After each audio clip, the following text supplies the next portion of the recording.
तो पोएम का नाम है माई मदर एट 66, यानी मेरी मम्मी 66 वर्ष की थी। तो अब देखिए इस पोएम के टाइटल के नाम से आपको ये जान करके पता चलता है कि जब हमारी कवयित्री जिनका नाम है कमला दास, जब इनकी मम्मी जी हैं वो 66 वर्ष की हो गई थी, तब कमला दास जी ने ये पोएम को लिखा था। और अपनी मम्मी को 66 वर्ष की उम्र में देख करके ये क्या सोचती हैं, इनके भाव कैसे होते हैं, यही इस पोएम में कवयित्री कमला दास ने हमें यहाँ पर बताया है। तो आइए सबसे पहले हम लोग कमला दास जी के बारे में थोड़ा सा पढ़ लेते हैं, ठीक है, क्योंकि जब हम किसी की द्वारा लिखी गई पोएम्स को पढ़ते हैं तो हमें थोड़ा सा उनके बारे में पता होना चाहिए। तो कमला दास का जो जन्म है वो 1934 में हुआ था और ये परलोक सदार गई थी 2009 में। तो ठीक है, Kamala Das was born in Malabar Kerala. तो कमला दास जी का जन्म केरल राज्य के मालाबार क्षेत्र में हुआ था। अब आपको तो पता ही है, जो केरल राज्य है ना, हमारे भारत का सबसे ज़्यादा शिक्षित राज्य है। यहाँ पर सबसे ज़्यादा पढ़े लिखे लोग पाए जाते हैं। तो सीधी बात है कि कमला दास यहाँ पर इंग्लिश में पोएमें लिखेंगी, ठीक है। आगे लिखा है, she is recognised as one of India's foremost poets. तो फोरमोस्ट पोएट का मतलब होता है कि सबसे महान या प्रमुख। तो कमला दास जी जो भारत के प्रमुख कवयित्री हैं उनमें से एक मानी जाती हैं।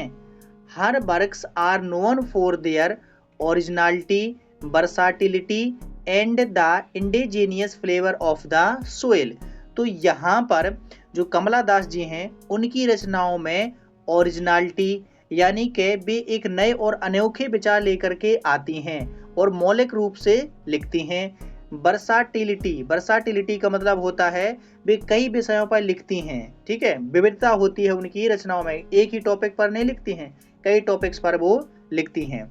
और उनकी जो रचना है उनमें भारतीय संस्कृति की एक झलक देखने को यहाँ पर मिलती है, ठीक है।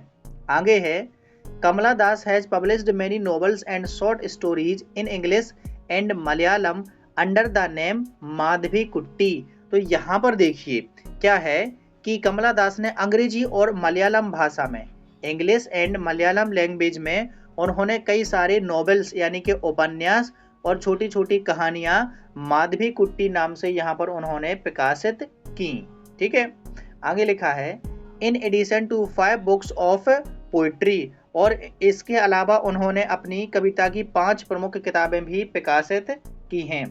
She is sensitive writer who capture the complex subtleties of human relationship in a lyrical idiom. My mother at 66 is an example. तो देखिए क्या लिखा है कि वो एक जो कमला दास हैं वो सेंसिटिव राइटर हैं और जो मानव के रिश्ते होते हैं, जो ह्यूमन रिश्ते होते हैं, जो कॉम्प्लेक्स रिश्ते होते हैं, उनको वो बहुत ही, उनकी जो भावनाएं, जो जटिल भावनाएं होती हैं, उनको वो बहुत अच्छे तरीके से व्यक्त करती हैं। यानी कि जो एक व्यक्ति का दूसरे व्यक्ति के साथ में जो रिलेशन होता है उसके बीच में जो क्या भावनाएं होती हैं उसको वो बहुत ही अच्छे तरीके से व्यक्त करती हैं। और माई मदर एट 66 एक उनका एग्जाम्पल है। अब देखिए मैंने इसको इतना डिटेल में क्यों पढ़ा, क्योंकि जब हम लोग पढ़ते हैं तो हमें इसकी बहुत ज़्यादा ज़रूरत होती है, थोड़ा समझना पड़ता है कि ये पोइट कैसे हैं, क्या लिखते हैं, और ऐसा समझने से हमें पोएम भी अच्छे तरीके से समझ में आ जाती है, ठीक है। तो ये पढ़ना जरूरी है, आप चाहे तो स्किप कर सकते हैं, लेकिन मेरा मानना है कि आप लोग सब कुछ ही डिटेल में यहाँ पर पढ़ें, ताकि यदि फ्यूचर में आप लोग कोई पोएम लिखना चाहे तो आपको ये आइडिया लग जाए कि कैसे कोई एक पोएम लिखता है। अब हम सीधे बढ़ते हैं अपनी पोएम की तरफ, और यहाँ पर बिफोर यू रीड तो क्या लिखा है, ageing is a natural process. Ageing यानी कि उम्र का बढ़ना या धीरे धीरे उम्र का बढ़ना, तो ये एक नेचुरल प्रोसेस है, बिल्कुल सही बात है। तो have you ever thought what our elders parents expect from us. तो क्या तुमने कभी ऐसा सोचा है कि जो हमारे बूढ़े मम्मी पापा होते हैं वो हमसे क्या एक्सपेक्ट करते हैं, वो हमसे क्या चाहते हैं, ठीक है। ये क्वेश्चन का आंसर आप लोग कमेंट में यहाँ पर दीजिए, ठीक है। अब चलिए हम लोग यहाँ पर बढ़िया अच्छे तरीके से पोएम को बेहतरीन तरीके से पढ़ते हैं, ठीक है। तो यहाँ से हमारी पोएम स्टार्ट होती है, आप चाहे तो इतना स्किप कर सकते हैं, और बढ़िया तरीके से मैं आपको इस पोएम को अच्छे तरीके से एक्सप्लेन करता हूँ। तो देखिए क्या लिखा है, driving from my parents home, driving from my parents home to Cochin last Friday morning I saw my mother beside me. तो यहाँ पर देखिए क्या लिखा है, लास्ट फ्राइडे मॉर्निंग। तो दिन कौन सा है, तो दिन है भाई साहब फ्राइडे। कौन सा दिन है, फ्राइडे। तो लास्ट फ्राइडे की सुबह यानी कि पिछले शुक्रवार की सुबह को मैं अपने पेरेंट्स यानी मम्मी पापा के घर से कहाँ को जा रही थी, कोचिन को जा रही थी। कहाँ को जा रही थी, कोचिन को ड्राइविंग करते हुए जा रही थी। तो अपने मम्मी पापा के घर से कहाँ पर जा रही थी, कोचिन की तरफ, जो कि एक जगह का नाम है जहां पर ये जो पोएट हैं वो काम करती होंगी। आई saw my mother beside me. तो इन्होंने देखा कि ये मेरी मम्मी है वो मेरे बगल में बैठी हुई हैं। कहने का मतलब है कि जैसे एक कार से जा रही होंगी तो कार में ये लेखिका है वो ड्राइव कर रही होंगी और इनकी मम्मी है वो इनके बगल में बैठी होंगी। तो इन्होंने कैसे देखा, इन्होंने यहाँ पर देखा, doze open mouthed her face ashen like that of a corpse and realised with pain. तो यहाँ पर देखिए वो कहती हैं कि मैंने अपनी माँ को डोज, डोज मतलब होता है थोड़ा सा उनीदा हो जाना, उनीदा मतलब थोड़े थोड़े नींद में रहना। जैसे देखिए हम जब हम कहीं सफ़र पर जाते हैं, बस या कार में बैठे होते हैं तो थोड़े से सीट पर बैठ के सो नहीं जाते हैं, तो वैसे ही इनकी मम्मी है थोड़ी सी डोज यानी कि उनीदी सी है, थोड़ी थोड़ी सो रही हैं। उनका मुंह है खुला हुआ है और उनका चेहरा ऐसे लग रहा है जैसे कि एक लाश का चेहरा हो। और ये सब देख करके उनको क्या रियलाइज हुआ, उनको दर्द होने लगा। अब जब इतनी हालत में अपनी मम्मी को देखेंगे तो दर्द होगा ही होगा, तो उनको क्या होने लगा, दर्द होने लगा। ठीक है, तो देखिए इस दर्द से छुटकारा पाने के लिए वो क्या करती हैं, तो देखिए that she was old as she looked but. तो देखिए वो इतनी बूढ़ी लग रही थी जितनी बूढ़ी वो थी, यानी कि दिखने में वो उतनी ही बूढ़ी लग रही थी जितनी बूढ़ी वो हो गई थी।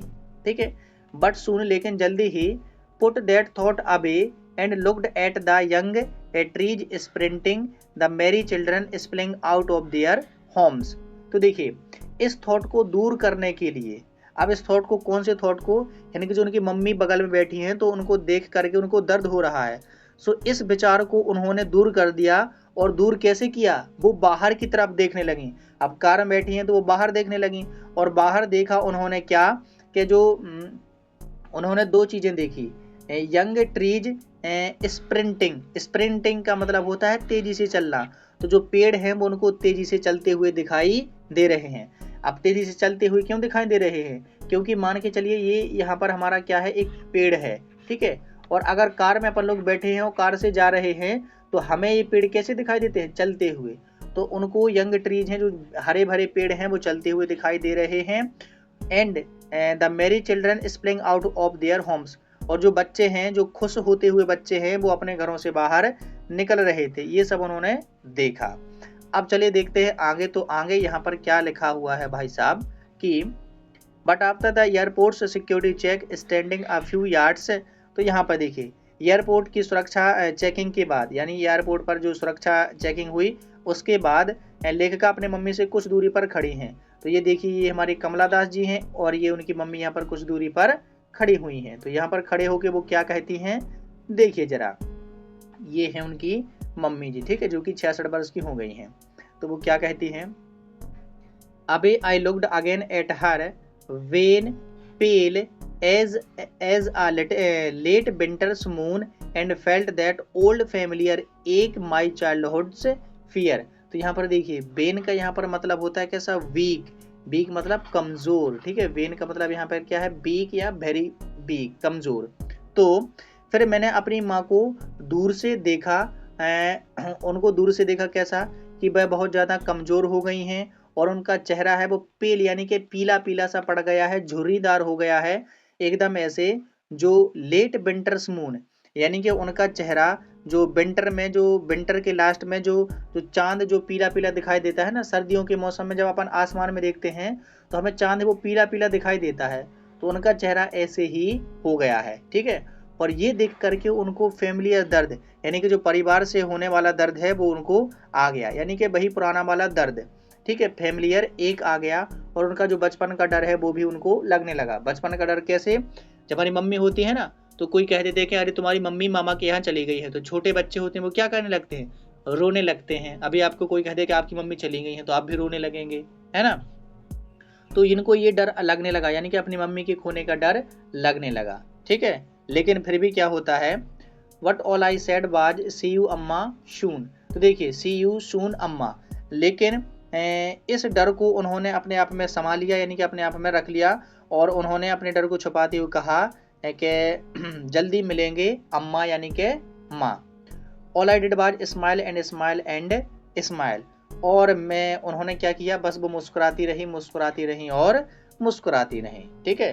तो यहाँ पर ये हमारी पोएम है बढ़िया एकदम से बेहतरीन तरीके से पूरी हो जाती है। अब देखिए यहाँ पर जो बेन का मीनिंग लिखा है एकदम से क्या है, कलरलेस, मतलब कोई कलर नहीं है, वीक है, एकदम से क्या है, कमजोर है, ठीक है। अब देखिए यहाँ पर ये हमारी पोएम एकदम से बेहतरीन तरीके से हो गई है। अब इसके जो क्वेश्चन आंसर होते हैं ये आप लोगों को बन ही जाएंगे, और मैंने इनके लिए वीडियो बना दी है, तो वहां से आप लोग इनको बेहतरीन तरीके से तैयार कर सकते हैं। अब यहाँ पर आप लोग चाहते हैं तो मैंने की पोएटिक डिवाइस भी आप लोगों को बता देता हूँ, तो ये आप लोग अच्छे तरीके से याद कर लीजिए। ये थोड़ी एडवांस पढ़ाई हो जाएगी यदि आप लोग इसके क्या ध्यान से देख लेते हैं, पोएटिक डिवाइस, ठीक है। पोएटिक डिवाइस का मतलब होता है काव्य सौंदर्य के, इसमें क्या क्या ऐसी चीज़ें उन्होंने यूज की हैं। जैसे हमारे हिंदी की पोएम में होती हैं कि उपन्यास अलंकार होता है, अनुप्रास अलंकार होता है, रस होते हैं, छंद होते हैं, अलंकार होते हैं।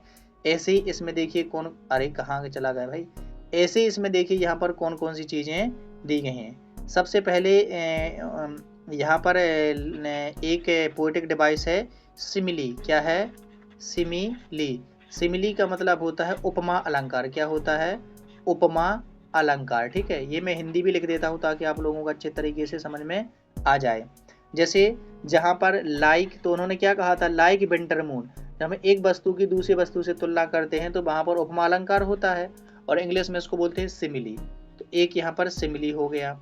दूसरा यहाँ पर क्या है, तो दूसरा यहाँ पर है मेटाफर। मेटाफर मतलब होता है रूपक अलंकार। क्या होता है, रूपक अलंकार, ठीक है। तो यहाँ पर मेटाफर है और इसका मतलब होता है रूपक अलंकार, ठीक है। अगला अगर पोएटिक डिवाइस की बात करें तो अगला यहाँ पर पोएटिक डिवाइस हो जाएगा पर्सोनिफिकेशन भी है, यानी कि मानवीकरण अलंकार भी है। तो ओके, इसको लिखा पर्सोनिफिकेशन, तो ये हो जाएगा पर्सोनिफिकेशन। तो पर्सोनिफिकेशन भी पोएटिक डिवाइस है, ये आपको लिखने के लिए आते हैं, ठीक है, ये आपको पता होने चाहिए। और इमेजिनरी भी है, उसने कुछ चीज़ें क्या की हैं, इमेजिन भी यहाँ पर की हैं, इमेजिनरी भी है, ठीक है। कॉन्ट्रास्ट भी है, ये आप लोगों को बहुत अच्छे तरीके से ध्यान रखना है कि उसने कॉन्ट्रास्ट भी यहाँ पर दिखाया, विरोधाभास भी यहाँ पर दिखाया है। और विरोधाभास कैसे, देखिए जरा, विरोधाभास मतलब एक तरफ है उनकी ओल्ड माँ है, एक तरफ उनकी क्या है, ओल्ड मदर, और दूसरी तरफ उन्होंने दिखाया यहाँ पर है वो यंग चिल्ड्रन, ठीक है, यंग चिल्ड्रन और यंग ट्रीज, या फिर लिख दो आप लोग चिल्ड्रन। तो ये एक बूढ़ा है एक यंग है, तो ये कॉन्ट्रास्ट नहीं हो गया, ठीक है। तो ऐसे यहाँ पर पोएटिक डिवाइस हैं, ठीक। तो ये यहाँ पर पोएम एकदम बेहतरीन तरीके से यहाँ पर क्या होती है, समाप्त होती है। और एक और यहाँ होता है जो अनुप्रास अलंकार होता है, जैसे स्माइल स्माइल स्माइल, तो ये 3 बार स्माइल आया, तो यहाँ पर 3 बार स्माइल आने की वजह से यहाँ पर रिपीटेशन भी हो गया। क्या हो गया, रिपीटेशन भी यहाँ पर हो गया, तो ये भी एक पोएटिक डिवाइस हो गया, ठीक है। तो आप लोग इसके क्वेश्चन आंसर जरूर तैयार कर लीजिए। तो सेकंड पोएम जिसका नाम है कीपिंग क्वाइट, यानी कि शांत रहिए या चुप रहिए, ठीक है, और इसके पोएट हैं पैब्लो नेरूदा। तो सबसे पहले मैं इस पोएम का नाम और इस पोएट का नाम आपको अच्छे तरीके से याद करवा देता हूं। तो देखिए जरा, कीपिंग क्वाइट यानी कि शांत रहिए या चुप रहिए, और इसके पोएट का नाम है पाब्लो नेरूदा। क्या नाम है, पाब्लो नेरूदा। जरा एक बार मेरे साथ लीजिए, पाब्लो नेरूदा। क्या नाम है, पाब्लो नेरूदा, ठीक है।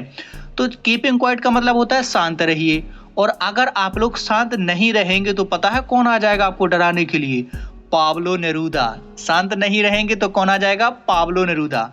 तो कीपिंग क्वाइट यानी कि चुप रहिए, तो ऐसे आप लोग याद कर सकते हैं कि कीपिंग क्वाइट, यदि क्वाइट नहीं रहेंगे तो पाब्लो नेरूदा आ जाएगा, ठीक है, यानी कि इसके पोएट का नाम आपको याद हो गया।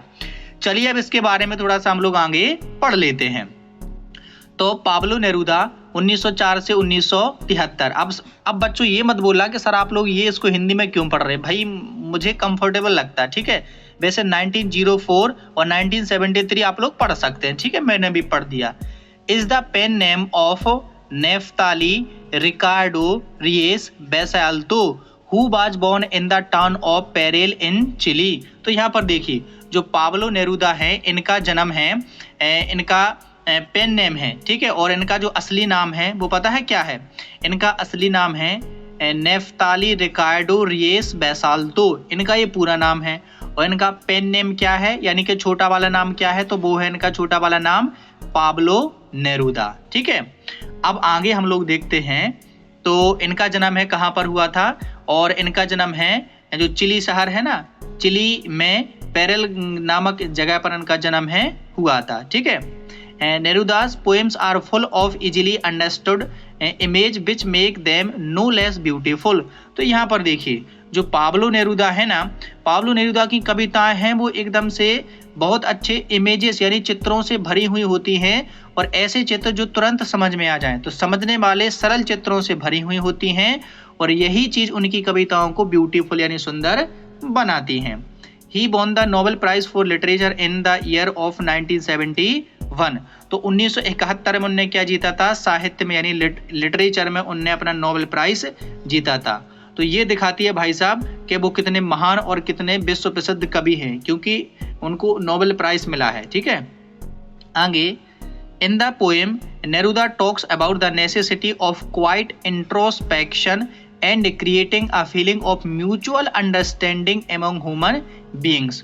तो देखिए इस कविता में जो नेरूदा है ना, उन्होंने इंट्रोस्पेक्शन मतलब होता है अपने आप का चिंतन करना, अपने आप के बारे में सोचना, और लोगों के बीच में जो म्यूचुअल अंडरस्टैंडिंग होती है यानी जो आपसी समझ होती है, उसकी आवश्यकता के बारे में कवि ने यहाँ पर हमें इस पोएम में बताया है। तो आइए जल्दी से हम इस पोएम को पढ़ लेते हैं अब बेहतरीन तरीके से। तो बिफोर यू रीड, जैसे कि हम लोग पढ़ते ही हैं, तो क्या लिखा है, what does the title of the poem suggest to you. ये जो पोएम का टाइटल है ना, ये तुम लोगों को क्या यहाँ पर सजेस्ट करता है, ठीक है, मुझे भी। What do you think the poem is about, और ये पोएम है वो किसके बारे में होगी, ये हम लोगों को बताना है, ठीक है। तो इसका राइट आंसर हम लोग जब पढ़ लेंगे तो अपन को पता चल जाएगा, ठीक है, कि किसके बारे में। आइए अब हम लोग पोएम की लाइनों को बेहतरीन तरीके से पढ़ते हैं, ठीक है। तो क्या लिखा है, मैं एक एक लाइन को आप लोगों को बेहतरीन तरीके से समझाऊंगा, आप लोग अच्छे से समझते जाइए। तो क्या लिखा है, now we will count to 12 and we will all keep still. तो यहाँ पर कवि हमसे कहते हैं अब हम 12 तक गिनेंगे और सभी लोग शांत रहेंगे, ठीक है। अब हम लोग 12 तक गिनेंगे और सभी लोग कीप स्टिल यानी कि सभी लोग शांत रहेंगे। तो यहाँ पर देखिए उनके कहने का मतलब है जैसे पूरी दुनिया में जैसे 12 घंटे का एक दिन होता है और 12 महीने का एक वर्ष होता है, तो उनका मतलब होता है, उनका मतलब यहाँ पर ये है कि हम कुछ समय के लिए, मैं 12 तक गिनूंगा और अब हम लोग कुछ समय के लिए शांत हो जाएंगे। बी, अब यहाँ पर देखिए जो बी है ना, बी का मतलब है पूरे इस वर्ल्ड के लोग। बी का मतलब केवल जो कवि के पास में है या केवल मेरे और तुमसे नहीं कहा है, कवि ने जो पूरे वर्ल्ड में जो जितने मानव प्रजाति हैं उनसे उन्होंने रुकने के लिए कहा है, ठीक है। तो अब हम 12 तक गिनेंगे और हम एकदम से शांत रहेंगे, ठीक है। तो आगे क्या लिखा है, 4 buns on the face of the earth, let's not speak in any language। तो कवि कहते हैं कि 4 buns केवल एक बार इस धरती पर हम कोई भी भाषा नहीं बोलेंगे, कोई भी भाषा नहीं बोलेंगे, मतलब इस संसार में जितने भी देश हैं, चाहे विदेश हो, देश हो, गांव, शहर, बस्ती, किसी भी लोग, किसी भी जगह के व्यक्ति बात नहीं करेंगे। लेट्स स्टॉप फॉर 1 सेकेंड, चलो 1 सेकेंड के लिए हम या एक पल के लिए हम रुक जाएं। And not move our arm so much, और अपने हाथों को भी ना हिलाएं। अब अपने हाथों को ना हिलाएं का मतलब है कि हम सब अपना काम छोड़ दें और केवल लेट्स स्टॉप फॉर 1 सेकेंड यानी कि एक छोटे से समय के लिए हम लोग रुक जाएं, ठीक है। कहने का मतलब है कि जो हमारे जीवन में जो भाग दौड़ लगी रहती है, हम लोग तरह तरह के स्पीड में काम करते रहते हैं, उनके लिए कभी कह रहा है कि थोड़ा सा आप लोग रुक लें, थोड़ा सा शांत रह लें, ठीक है। अब आगे देखिए क्या लिखा हुआ है अगली लाइनों में, यहाँ पर मतलब अरे भाई आगे कहाँ जाता है, तो ये क्या लिखा है it would be an exotic movement without rush without engines. तो क्या होगा, यह एक एक्सोटिक मूवमेंट होगा। एक्सोटिक का मतलब होता है अनोखा, तो यह एक अनोखा पल होगा और बिना भाग दौड़ के, रश मतलब बिना भाग दौड़ के, और विदाउट इंजन्स, कहाँ चला गया था भाई, विदाउट इंजन्स, यानी कि कोई भी इंजन नहीं चलेगा। इंजन नहीं चलेगा मतलब दुनिया की कोई भी मशीन नहीं चलेगी, ठीक है। तो देखिए सोचो, जब बिना भाग दौड़ के कोई भी व्यक्ति इधर उधर नहीं दौड़ेगा, कोई भी इंजन नहीं चलेगा, और ऊपर कवि ने क्या कहा कि कोई भी किसी भी भाषा में नहीं बोलेगा, तो अब देखो ये दुनिया में एक अनोखा पल बन जाएगा, एकदम सभी हार शांति का माहौल बन जाएगा। तो हम सभी लोग एक समान हो जाएंगे, ठीक है, और हमें अपना सेल्फ इंट्रोस्पेक्शन करने का मौका मिलेगा, यानी कि आत्म निरीक्षण, यानी कि अपने बारे में सोचने का मौका मिलेगा, ठीक है। We would all be together, तो हम सभी लोग साथ हो जाएंगे इन अ सडन स्ट्रेंजनेस, ठीक है, और एक अजीब सी स्थिति में हम लोग होंगे। एकदम अजीब सी होगी ना स्थिति वो, कि कोई एकदम हल्ला गुल्ला नहीं कर रहा है, गूंगे बहरे सारे एक समान हो जाएंगे क्योंकि कोई भी नहीं बोल रहा होगा, ठीक है। आगे लिखा है कि fisherman in the cold sea would not harm whales and the man gathering salt would look at his heart's hand। और देखिए जो ठंडे समुद्र में, कोल्ड सी में जो फिशरमैन होते हैं, जो मछली पकड़ने वाले होते हैं, वो व्हेल मछलियों को नुकसान नहीं पहुंचाएंगे, ठीक है। और एक व्यक्ति जो नमक को इकट्ठा कर रहा है, जो नमक को इकट्ठा कर रहा है, वो अपने हाथों को देखेगा और देखेगा कि उसके हाथों में कितनी चोट यहाँ पर लग गई है। तो वो कब देख पाएगा, जब हम कुछ समय के लिए रुक जाएंगे। कहने का मतलब ये है कि हम अपने भाग दौड़ वाली जिंदगी में बहुत सारे काम करते रहते हैं, तो अपने स्वास्थ्य का ध्यान नहीं देते हैं, कोई भी चीज़ खा लेते हैं, अपने आप पर ध्यान नहीं देते हैं। लेकिन जब हम कुछ समय के लिए रुकेंगे तो फिर हम अपने आप पर ध्यान दे पाएंगे कि ये चीज़ मुझे नुकसान करती है, ये चीज़ सही है, ये हमें करना चाहिए, ये नहीं करना चाहिए। तो कभी हमें यही समझा रहे हैं, ठीक है। तो इस तरीके का मैं आप लोगों को डीप मीनिंग भी बताते जा रहा हूँ। चलिए आगे बढ़ते हैं, और आगे आ जाती है हमारी कुछ लाइनें, और लिखा है those who prepare green bars. अब यहाँ पर ग्रीन बार का मतलब है हरित युद्ध, और ऐसे युद्ध जिनकी वजह से हमारी पर्यावरण को नुकसान पहुँचता है, ठीक है। जैसे कि बहुत सारी क्या लगा देना, बहुत सारी क्या लगा देना अरे भाई पर्यावरण लिख जा, जो हमारा इन्वायरमेंट होता है, चलो मैं लिखता ही नहीं हूँ। जैसे हमारे जो इन्वायरमेंट होता है, पर्यावरण होता है, प्रकृति होती है, जब ग्रीन युद्ध का मतलब है कि कोई केमिकल की फैक्ट्री लगा देना, पर्यावरण प्रदूषण करना, जल प्रदूषण करना, वायु प्रदूषण करना, तो वे लोग जो हरित युद्ध यानी कि हमारे पर्यावरण को नुकसान करने वाले युद्ध करते हैं, ठीक है। बार्स विथ गैस, जो गैसों से युद्ध करते हैं, यानी कि बम फोड़ते हैं। बार्स विथ फायर, जो आग वाले युद्ध करते हैं, यानी कि जो आग के युद्ध की तैयारी करते हैं, यानी कि जो आधुनिक युद्ध हैं, ठीक है, उनकी तैयारी करते हैं। तो क्या होता है, victory with no survivors would put on clean clothes and walk about with their brothers. अब देखिए in the shade doing nothing, तो यहाँ पर कभी हमसे कह रहे हैं कि वे लोग जो ग्रीन युद्ध करते हैं, यानी कि ऐसे युद्ध करते हैं जिनसे पर्यावरण को नुकसान पहुंच रहा है। गैसों की युद्ध करते हैं, यानी कि जो धुआं निकलता है चिमनियों से, जो बम फोड़े जाते हैं, जो आधुनिक युद्ध हैं, उन सब से क्या होगा कि हमें विक्ट्री तो मिलेगी, यानी कि हमें जीत तो मिलेगी, लेकिन कोई भी सर्वाइवर नहीं रहेगा, यानी कि ऐसी जीत होगी जिसमें कोई जीवित नहीं रहेगा, ठीक है। जैसे हम तरह तरह की फैक्ट्रियां लगा रहे हैं, चिमनी लगा रहे हैं, तो हम अच्छा काम तो कर लेंगे, लेकिन उसकी वजह से पेड़ पौधे को नुकसान हो रहा है, पर्यावरण प्रदूषण, वायु प्रदूषण हो रहा है, तो कोई व्यक्ति ही नहीं जीवित बचेगा, तो वो हमारी किस काम की जीत, ठीक है। अब आगे लिखा है कि यदि हम सब ये नहीं करेंगे, ये जो लोग हैं यदि ये कुछ टाइम के लिए रुक जाएंगे, ये जो सब युद्ध कर रहे हैं यदि कुछ टाइम के लिए रुक जाएंगे, क्या कर जाएंगे, कुछ टाइम के लिए रुक जाएंगे, तो पता है क्या होगा, ये साफ कपड़े पहनेंगे और हमारे साथ चलेंगे, हमारे भाइयों के साथ में यहाँ पर चलेंगे, ठीक है, और एक शांत छाया में हम लोग रहेंगे, घूमेंगे और कुछ भी नहीं करेंगे, ठीक है। तो यहाँ पर कुछ ऐसा कहा गया है। आगे लिखा है What I want should not be confused with total inactivity. Life is what it is about. तो यहाँ पर देखिए अब कभी अपनी बात भी यहाँ पर क्लियर कर देता है। वो ये बात यहाँ पर क्लियर करना चाहता है कि कभी जो बताना चाहता है उसका ये मतलब नहीं है कि तुम लोग टोटल इनएक्टिव हो जाओ। टोटल इनएक्टिव का मतलब है कि जैसे कभी ने बोला ना कि कुछ समय के लिए शांत रहो, तो उसके कहने का ये मतलब नहीं है कि तुम पूरी तरह से कुछ भी नहीं करो, ऐसा नहीं है। वो कह रहा है कि इसमें तुम लोग कंफ्यूज मत होना कि मैंने ये कह दिया कि अब कुछ नहीं करो तो तुम लोग एकदम से शांत हो जाओ, उसका ये मतलब बिल्कुल भी नहीं है। और वो ये भी कहता है कि life is what it is about, जो जीवन है वही सब कुछ है, ठीक है। और I want no truck with death, और वो कहते हैं कि मेरा ये मतलब नहीं है कि तुम लोग मर जाओ, जैसे कुछ नहीं करेंगे तो क्या आप लोग सोच रहे होंगे कि अच्छा तो क्या करें, मर जाएं, तो उसका मतलब ये भी नहीं है भाई साहब, उसका मतलब मृत्यु से भी नहीं है, ठीक है। उसका तो मतलब ये है कि कुछ पल के लिए आप लोग सोचो कि मैं ये जो काम कर रहा हूँ वो सही है कि गलत है, क्या मुझे करना चाहिए कि नहीं करना चाहिए।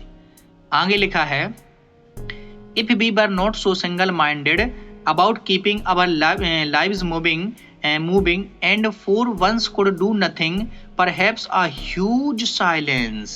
तो देखो क्या लिखा है, यदि हम लोग अपने जीवन को लगातार आगे बढ़ाने में इतने व्यस्त ना होते, सिंगल माइंडेड ना होते, यानी कि हम अपने जीवन को लगातार आगे बढ़ाते जा रहे हैं और कुछ ना कुछ करते ही रहते हैं, अगर हम एक बार ऐसा हो कि एकदम से हम कुछ भी ना करें तो क्या होगा, एक बहुत बड़ा साइलेंस होगा, माइट इंटरप्ट दिस सैडनेस, ठीक है, एकदम से बहुत बड़ा साइलेंस होगा और हम इस जो दुख है ना, गहरी नींद है, गहरी शांति को है, वो इस दुख को क्या कर देगा, तोड़ देगा, ठीक है।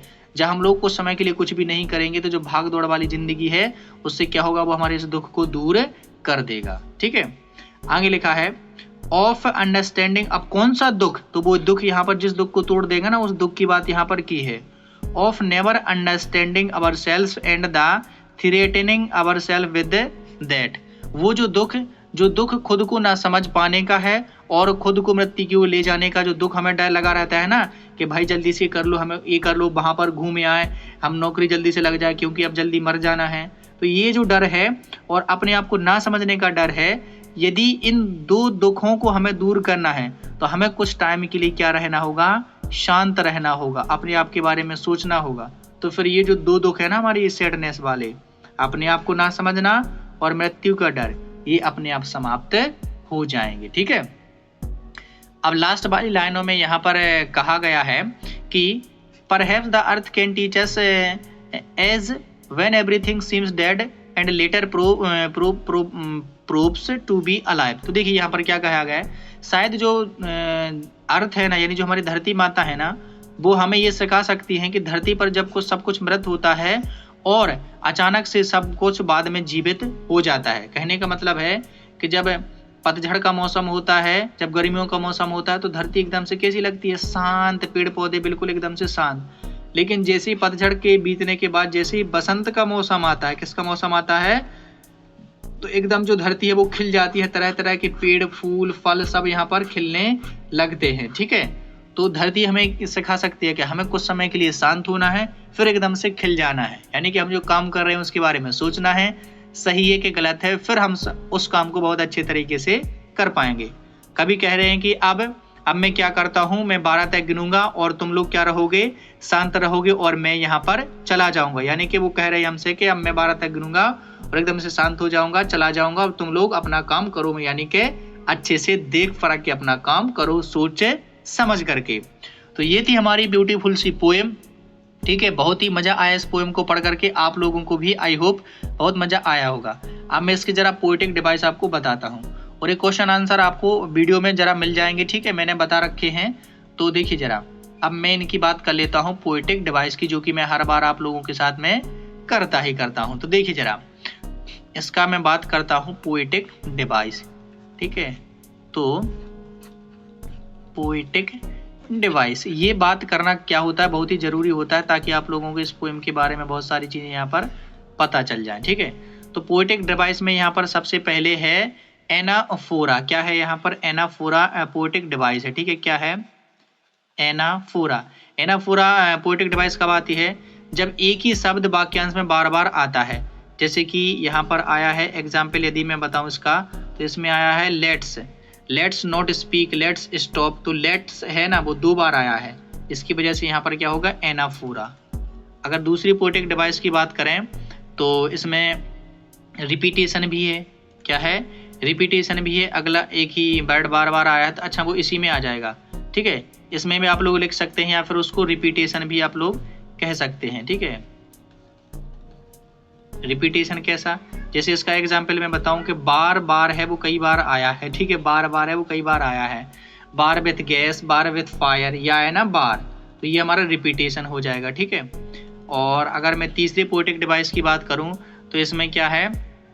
एलिट्रेशन भी है। क्या है? एलिट्रेशन। एलिट्रेशन, एलिट्रेशन मतलब होता है अनुप्रास अलंकार। अब अनुप्रास अलंकार कब आता है? जब एक ही वर्ड की बार बार आवृत्ति हो। तो वी विल, क्या है? वी विल, तो वी विल अनुप्रास अलंकार बन गया ना, ठीक है। तो ये हमारा पोएटिक डिवाइस हो जाएगा। इसके अलावा यहाँ पर क्या है? पोएटिक डिवाइस और भी है, इमेजिनरी भी यहाँ पर पोएटिक डिवाइस होगा, ठीक है। इमेजरी भी यहाँ पर पोएटिक डिवाइस होगा। तो इसका एग्जाम्पल क्या है? कभी ने बहुत ज़्यादा यहाँ पर इमेजिन किया है, जैसे कोल्ड सी, ठंडा समुद्र, ठीक है। और हार्ट हैंड, ये भी उसने क्या किया है? इमेजिन किया है, ठीक है। तो ये इसके क्या हो जाएंगे? एग्जाम्पल हो जाएंगे, ठीक है। तो ये इसके कुछ पोएटिक डिवाइस हैं। आप मैं हर पोएम के आप लोगों को बताता हूँ। तो ये क्या होता है? पोएटिक डिवाइस काव्य सौंदर्य होता है, जैसे हिंदी में होता है वैसे इंग्लिश में होते हैं, ठीक है। तो ये आपको यहाँ पर पता होना चाहिए। तो थर्ड पोएम का नाम है अ थिंग ऑफ ब्यूटी, यानी कि एक सुंदरता की वस्तु। अब हम इस पोएम में ये समझेंगे कि एक सुंदरता की जो वस्तु होती है वो हमारे जीवन में क्या प्रभाव डालती है, जिसको हमारे प्यारे से पोएट जॉन कीट्स ने बहुत ही ब्यूटीफुल तरीके से बताया है। तो सबसे पहले हम लोग अपनी इस पोएम के पोएट जो कि हैं जॉन कीट्स, इनके बारे में थोड़ा सा पढ़ लेते हैं। तो क्या लिखा है? जॉन कीट्स 1795-1821, यानी कि बहुत ही पुराने ये हमारे पोएट हैं। Was a British romantic poet. तो जो हमारे जॉन कीट्स हैं वो एक ब्रिटिश के रोमांटिक पोएट हैं। Although trained to be a surgeon, Keats decided to devote himself wholly to poetry. अब देखिए यहाँ पर ऑल्दो यानी कि उन्होंने जॉन कीट्स हैं, हालांकि जॉन कीट्स ने सर्जन की पढ़ाई की है, यानी कि उन्होंने ट्रेनिंग किसकी ली है? सर्जन की, यानी कि डॉक्टर बनने की उन्होंने यहाँ पर ट्रेनिंग ली थी। लेकिन उन्होंने अपना पूरा का पूरा जीवन कवियत्री को डिवोट कर दिया, यानी कि पोएम को अपना पूरा जीवन दे दिया, यानी कि अब वो कविताएं ही लिख रहे थे, ठीक है। आगे क्या लिखा है? Keats secret his power to sway and delight the readers lies primarily in his gifts for perceiving the world and living his moods and aspirations in terms of language। तो देखिए क्या है, जो कीट्स की जो पावर है ना, उनकी जो शक्ति है ना, वो पता है क्या है? उनकी शक्ति है वो है कि जब वो रीडर्स कोई भी उनकी पोएम को पढ़ते हैं या उनकी कहानी को पढ़ते हैं तो ये उनके रीडर को प्रभावित करती है और उनको खुश कर देती है। और इस बात में उनकी शक्ति है कि वे पूरे वर्ल्ड को बहुत ही गहराई से महसूस करते हैं, और किस तरीके से गहराई से वे महसूस करते हैं पूरे वर्ल्ड को, ये उनकी भाषा में हमें देखने को मिलता है, ठीक है। और आगे और इनके बारे में देख लेते हैं। The following is an excerpt. अब देखिए एक्सर्प्ट का मीनिंग होता है जैसे कोई एक बहुत बड़ा, मान के चलिए एक बहुत बड़ा कहानी है या बहुत बड़ी एक स्टोरी है, उस स्टोरी में से हम क्या करें कि 10-12 लाइनें या कुछ 15-20 लाइनों को छांट करके अलग से एक हम छोटी सी क्या बना दें? कहानी बना दें। छोटी सी क्या बना दें? कहानी। तो उसको हम लोग बोलते हैं एक्सर्प्ट, यानी कि गद्यांश, ठीक है। From his poem Endymion a poetic romance. तो यहाँ पर देखिए ये जो कविता है एंडीमियोन अ पोएटिक रोमांस का एक छोटा सा एक्सर्प्ट है, यानी कि छोटा सा अंश है, यानी कि ये बड़ी वाली पोएम है ये एंडीमियोन अ पोएटिक रोमांस, इसकी छोटी सी लाइनें यहाँ पर दी गई हैं। The poem is based on the Greek legend in lies in which Endymion a beautiful young shepherd and poet who lived in Mount Latmos had a vision of Cynthia the moon goddess. तो देखिए क्या होता है, ये जो कविता है ना वो एक ग्रीन लेजेंड, यानी कि ग्रीक की कथा पर एक जो बेस्ड है, ठीक है। वहाँ की जो कहावतें चलती हैं उस पर बेस्ड है, जिसमें एक एंडीमियोन नामक का एक जो क्या होता है, एक बहुत ही ब्यूटीफुल शेफर्ड, यानी कि भेड़ बकरी चराने वाला होता है, और कवि होते हैं। इन दोनों को क्या होता है कि जो head vision of Cynthia the moon goddess, जो चंद्रमा की देवी है सिंथिया, उनके दर्शन होते हैं। जब उनके दर्शन होते हैं इन दोनों को, तो फिर क्या होता है, the enchanted youth resolve to seek her out and so wandered away through the forest and down under the sea. इसलिए ये क्या करते हैं, ये दोनों इतने ज़्यादा मोहित हो जाते हैं कि उसकी खोज करने का निश्चय करते हैं और जंगलों में, समुद्र के नीचे तक ये दोनों भटकते रहते हैं, उसी की खोज में रहती हैं।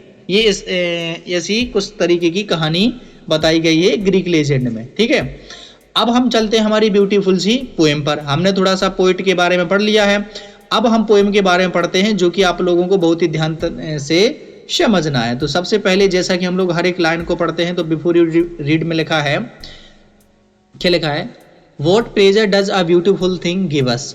तो जो ब्यूटीफुल थिंग होती है, जो सुंदर वस्तु होती है, वो हमें क्या प्लेजर देती है, क्या खुशी देती है, ये हमें बताना है। आर ब्यूटीफुल थिंग्स वर्थ ट्रेजिंग, क्या जो ब्यूटीफुल चीज़ें होती हैं वो कीमती होती हैं, उनकी कोई वैल्यू होती है। तो इस पोएम को पढ़ने के बाद आपको इन दोनों क्वेश्चंस के आंसर बेहतरीन तरीके से आने लगेंगे। तो आइए जल्दी से हम इस पोएम को पढ़ते हैं और लाइन बाय लाइन पढ़ेंगे, डीप मीनिंग के साथ पढ़ेंगे, तो आप लोग मेरे साथ इसको अच्छे तरीके से समझते जाइए। ठीक है, तो इसके लिए मैं कलर क्या ले लूँ, ओके चलो ये ले लेता हूँ। हाँ, अब देखिए क्या लिखा है, a thing of beauty is a joy for ever. एक जो सुंदर वस्तु होती है, अ थिंग ऑफ ब्यूटी मतलब जो सुंदरता की एक वस्तु होती है, is a joy for ever, हमेशा के लिए हमें आनंद देती है। It's loveliness increases, it will never pass into nothingness. और उसकी जो लवलीनेस है, यानी कि जो सुंदर वस्तु है, उसकी जो सुंदरता है, उसका जो प्यारापन है, वो हमेशा इंक्रीज होता रहता है, बढ़ता रहता है, और वो कभी भी समाप्त नहीं होता है, यानी कि कभी भी वो नथिंगनेस की तरफ नहीं जाता है, कभी भी समाप्त नहीं होता है। ठीक है, what will keep a bore quiet for us and a slip full of sweet dreams and health and quite breathing. यहाँ पर देखिए क्या लिखा है, अब अ बावर क्वाइट फॉर अस, और एक जो बावर होता है ना, बावर इस पिक्चर में देख लीजिए कुछ इस तरीके का होता है।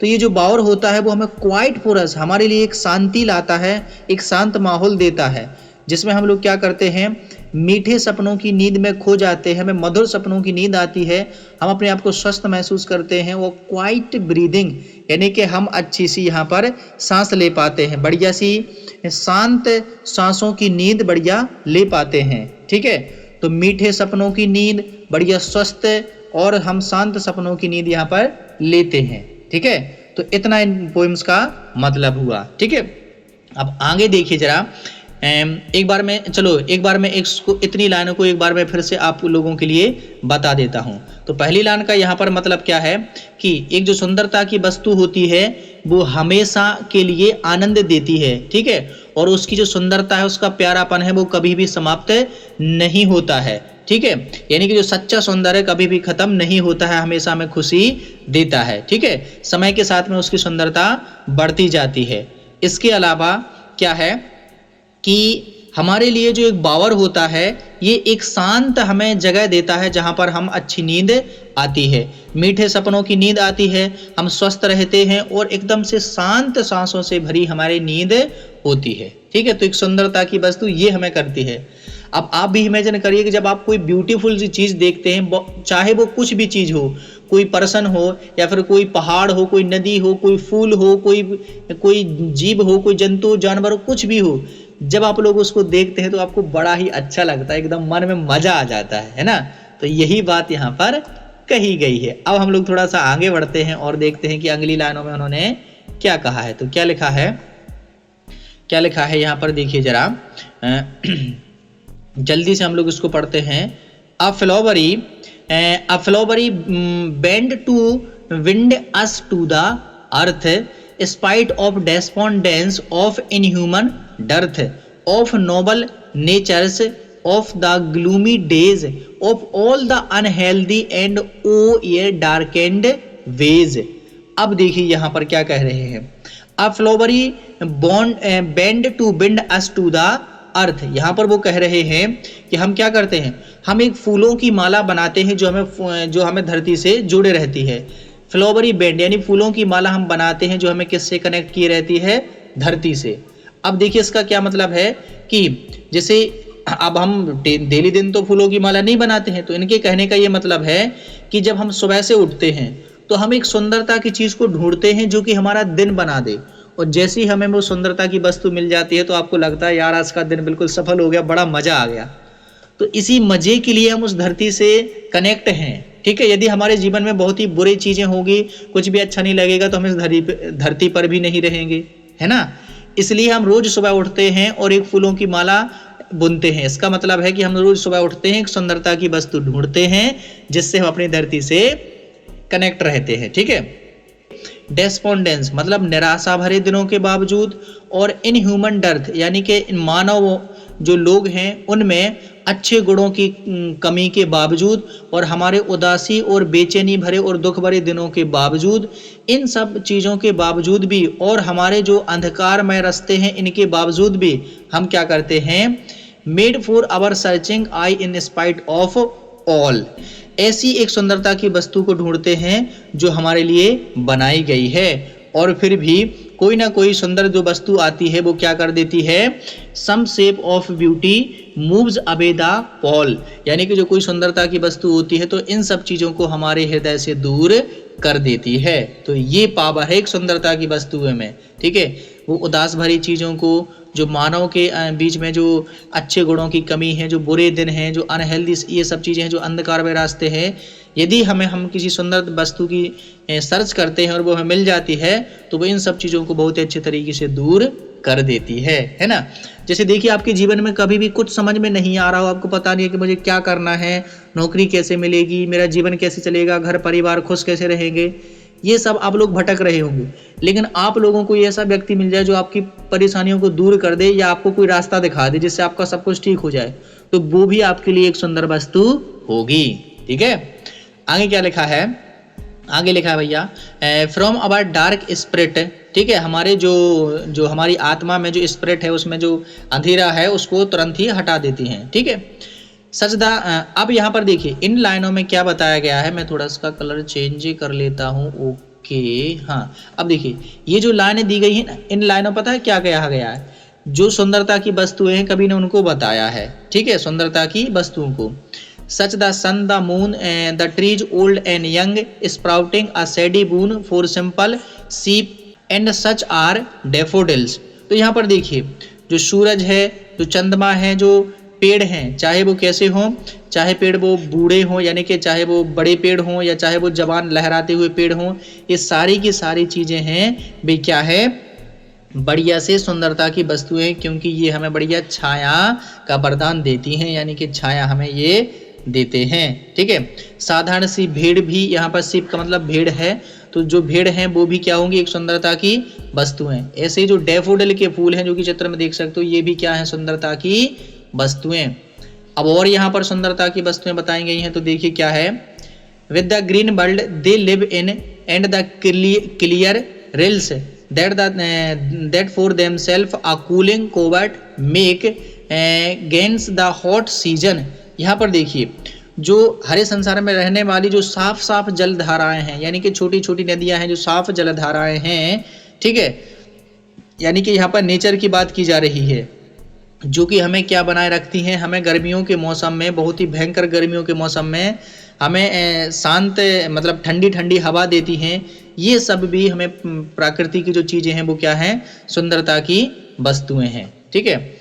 The mid forest brake rich with sprinkling of fair musk rose blooms and such too is grandeur of the dooms, ठीक है। तो यहाँ पर देखिए जो ब्लूम्स तक है, इसका मतलब है कि जो एक जंगल है उसमें क्या होगा, मस्करूम यानी कि ऐसी झाड़ियाँ होगी, और में जो रोज ब्लूम्स यानी कि जो गुलाब के फूल हैं यहाँ पर जो खिले होंगे ना, तो वो भी क्या होंगी, सुंदर वस्तुएं होगी, यानी कि प्रकृति में हर जगह यहाँ पर सुंदर चीज़ें वस्तुएं होती हैं।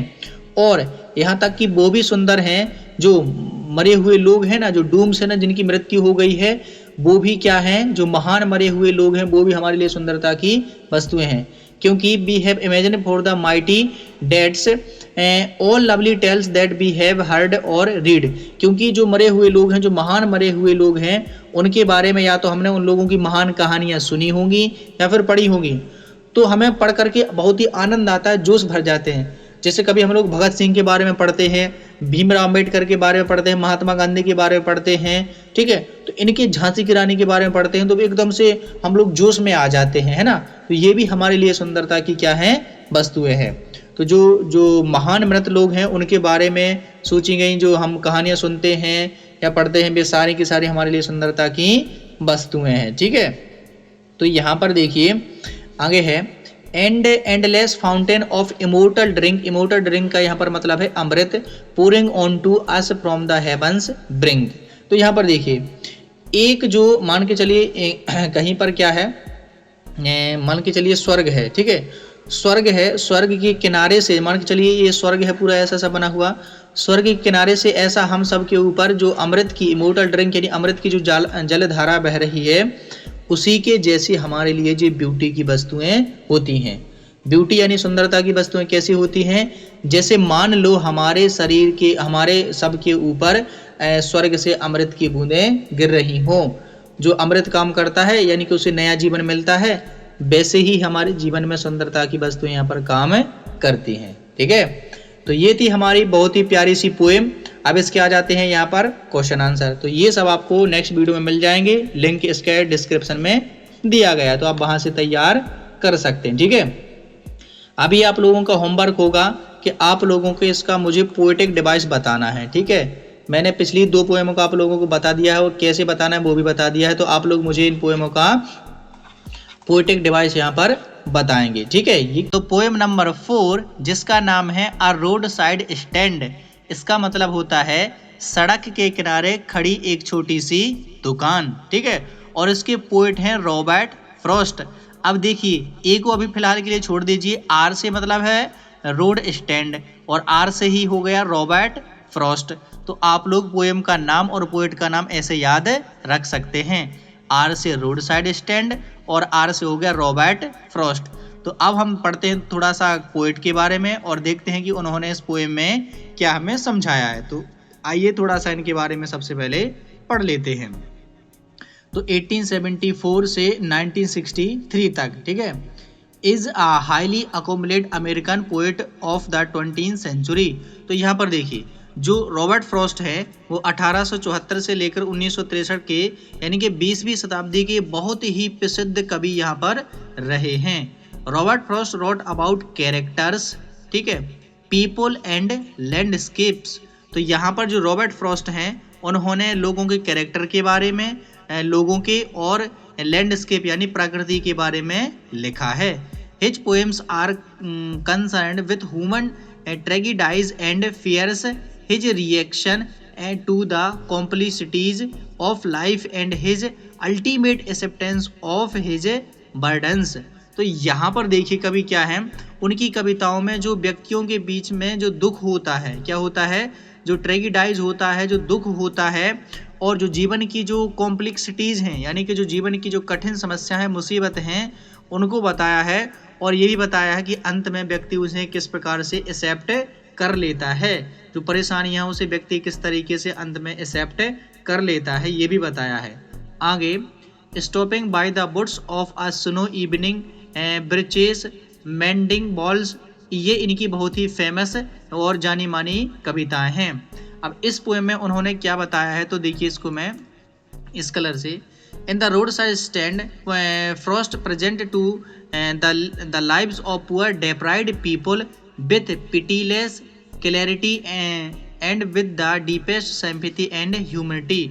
ये जो पोएम है जो कि हम पढ़ने वाले हैं आज, अ रोड साइड स्टैंड, इस पोएम में उन्होंने जो गरीब लोग हैं, ठीक है, जो गरीब और एकदम से जो वंचित लोग हैं, जिन्हें समाज से थोड़ा अच्छे तरीके से नहीं देखा जाता है, उन लोगों के जीवन को बहुत ही स्पष्ट तरीके से हमें और गहरी डीपेस्ट सिंपैथी यानी कि गहरी सहानुभूति और मानवता के प्रति हमें उन्होंने बताया है, ठीक है, कि वो कैसा फील महसूस यहाँ पर करते हैं। यानी कि यह कविता गरीबी, शोषण और जो गरीब लोग हैं उनकी क्या उम्मीद होती है, इस पर आधारित है। तो आइए अब हम लोग पोएम को बेहतरीन तरीके से यहाँ पर पढ़ना शुरू करते हैं। तो बिफोर यू रीड में क्या लिखा है कि have you ever stopped at a roadside stand, तो क्या तुम लोग कभी रोड साइड स्टैंड की तरफ खड़े हुए हो, और अगर रुके हो तो वहां पर आपने क्या क्या चीजें देखी हैं, तो ये बताना है।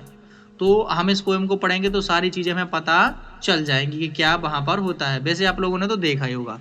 तो चलिए पोएम को शुरू करते हैं। तो क्या लिखा है यहाँ पर, the little old house was out with a little new shed. तो यहाँ पर देखिए द लिटिल ओल्ड हाउस यानी कि एक छोटा पुराना घर था, was out with a little new shed, और जिसके सामने एक नया छोटा सा शेड था।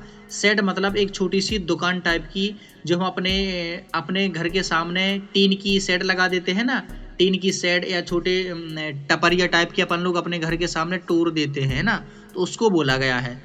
तो एक छोटा पुराना घर था जिसके सामने एक नया सा शेड उसने यानी कि नया नया टीन यहाँ पर लगाया था। आगे, in front at the edge of the road where the traffic sped. तो यहाँ पर देखिए ये जो दुकान थी ना, ये कहाँ पर खड़ी हुई थी, तो ये सड़क के किनारे खड़ी हुई थी, ठीक है।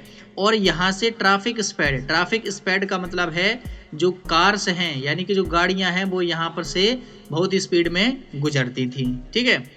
आगे है, a roadside stand that too pathetically pled it would not be fair to say for a dole of bread but for some of the money the cash whose flow support the flower of cities from sinking and withering faint. तो यहाँ पर देखिए ये जो सड़क के किनारे जो रोड साइड स्टैंड जो लगा हुआ है, ये पता है क्या है, बहुत ही पैथेटिकली प्लेड है। प्लेड मतलब ऐसा भीख मांगना, मतलब कोई बहुत ही दयनीय तरीके से किसी चीज को मांगना। तो जो एक जो रोड साइड स्टैंड है वो बड़े ही दयनीय तरीके से हमसे कुछ मांग रहा है, ठीक है। और ये पता है क्या नहीं मांग रहा है, ये कहना एकदम से सही नहीं होगा, ये फेयर नहीं होगा ये बात कहना कि वो हमसे एक रोटी का टुकड़ा मांग रहे हैं, ये कहना बिल्कुल सही नहीं होगा।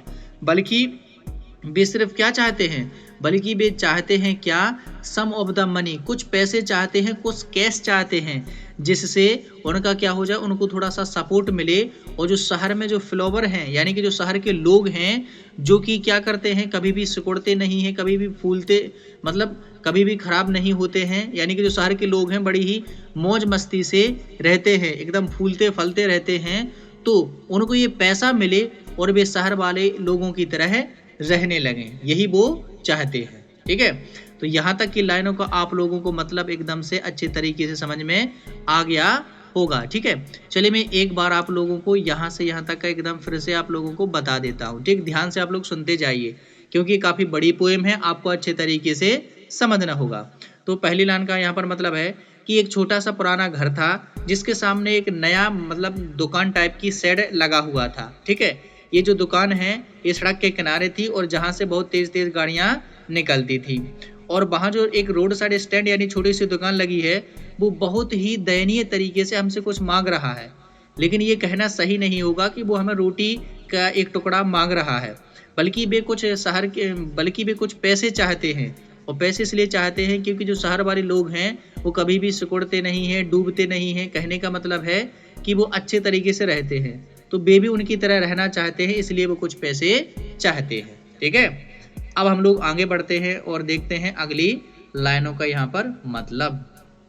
तो अगला है, क्या लिखा है भाई साहब कि the polished traffic passed with a mind ahead or if ever aside a movement then out of sort. तो यहाँ पर देखिए क्या लिखा है कि यहाँ से जो पॉलिश्ड ट्रैफिक यानी कि बहुत चमचमाती हुई गाड़ियां यहाँ से गुजरती हैं, लेकिन वे किस लिए गुजरती हैं, विथ अ माइंड अहेड, वे अपने जहां पर उनको जाना है वहीं पर आगे देखती जाती हैं और निकलती जाती हैं। मतलब वे इधर बगल में जो रोड साइड स्टैंड लगी है उसकी तरफ बिल्कुल भी नहीं देखती हैं, वो तो अपनी सीधी की सीधी निकलती जाती हैं, ठीक है। और अगर किसी ने एक मोमेंट के लिए यहाँ पर देख भी लिया तो देन आउट ऑफ सॉर्ट, तो उनका दिमाग खराब हो जाता है, ठीक है। आगे लिखा है यहाँ पर at having the landscape marred with the artless paint of signs that with N turned wrong and a stand wrong offered for sale wild berries in wooden quarts. तो यहाँ पर देखिए क्या लिखा है सॉरी, चलिए आगे बढ़ते हैं अपन लोग। क्या लिखा है? एट हैविंग, तो क्या लिखा है? पोएट यहाँ पर कहते हैं at having landscape marred with the artless paint.